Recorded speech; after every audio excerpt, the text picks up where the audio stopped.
Welcome to Grow in the Spirit Daily, the podcast where faith, motherhood, and homeschooling meet real life. Grab your coffee, mama. Let's grow together. Hey, mama, have you ever noticed how much smoother a hard day goes when you weren't scrambling to also figure out logistics in the middle of it? The lunches were already planned, the laundry was already caught up, the Bible time was already on the calendar, not just a hope.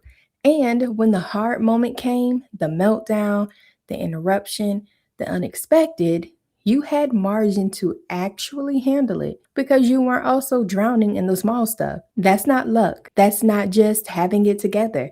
That's something the Bible actually calls wisdom. Welcome back to Grow in the Spirit Daily, the podcast where we talk about faith, motherhood, homeschooling, and building a Christ centered home, one real, honest, sometimes messy day at a time. I'm Shantae, and if you caught yesterday's video on the 5 things I always have ready before our week starts, this episode is your companion. We're not walking through that list again. We're talking about why readiness itself is a spiritual practice, and we're going deeper into the one thing I mentioned but didn't have time to unpack: prayer over the week ahead. Here's something I think we get wrong about being prepared. We treat it like it's about control or being a together person or having a certain personality type. But mama, readiness isn't a personality trait, it's a form of love. When you have things ready before your week starts, you're not doing it to impress anybody or prove you're organized.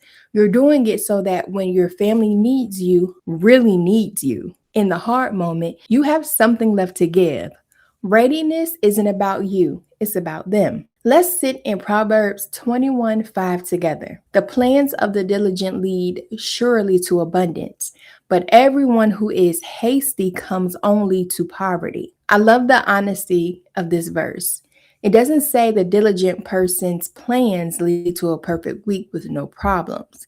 It says they lead to abundance, margin, resource, something left over to give. And it contrasts that with being hasty, rushing, reacting, scrambling.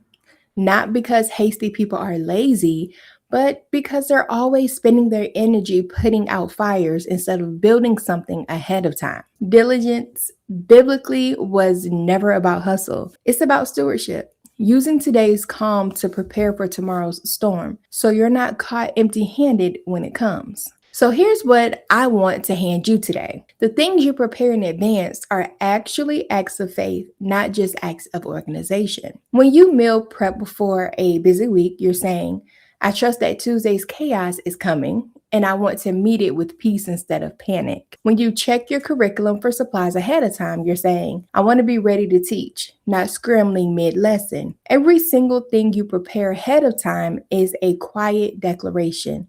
I want to be present for what actually matters, so I'm handling what doesn't need to be a crisis before it becomes one. That's not control, that's wisdom, dressed up in ordinary tasks. But out of everything you can prepare, the calendar, the supplies, the tidy house, there's one thing that carries all the others. And it's the one thing you can't calendar your way into. In yesterday's video, I mentioned that prayer over the week is the thing that actually matters most. But I didn't have time there to show you what that actually looks like in practice. So let me give you a simple framework. This weekend, before Monday hits, take 5 quiet minutes and pray through 3 things. Pray over each child by name, not generically, but specifically, for what you know is coming for them this week. Pray over the moments you can't plan for, the meltdown, the interruption, the hard conversation you can feel coming. And pray over yourself, that you'd have patience and presence, not just a completed checklist. That's it. 3 minutes, 3 prayers is the one prep step that doesn't show up on a calendar, but it's the one that actually carries the other 4. I'll be honest, I used to feel almost guilty about how much I plan ahead. Like maybe it meant I didn't trust God enough to just wing it and see what He'd provide in the moment. But I don't feel that way anymore because I realized God provides plenty of things in the moment, but He also gave me a mind, a calendar, and hands to prepare. And using those well isn't a lack of trust.